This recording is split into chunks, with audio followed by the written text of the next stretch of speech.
ഞാൻ പറയട്ടെ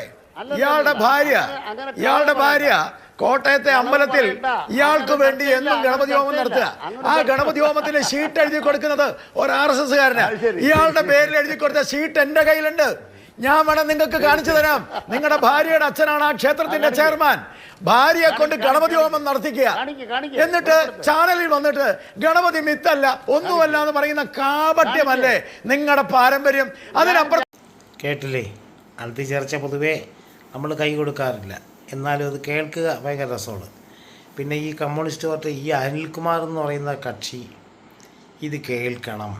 കാരണം എനിക്കിത് കേട്ടിട്ട് ഓർമ്മ തന്നെ നമ്മുടെ പഴയ ഒരു സന്ദേശം സിനിമയിലെ ശങ്കരാടി ചേട്ടൻ അമ്പലത്തിൽ നിന്ന്, കമ്മ്യൂണിസ്റ്റുകാരനായ ശങ്കരാടി ചേട്ടൻ അമ്പലത്തിൻ്റെ വാതിൽക്ക് നിൽക്കുമ്പോൾ ശ്രീനിവാസൻ വന്ന് കല്യാണം കഴിക്കുന്ന കാര്യം പറഞ്ഞപ്പോൾ എതിർക്കുമ്പോൾ ശ്രീനിവാസൻ പറയുന്നൊരു പോയിൻ്റുണ്ട്.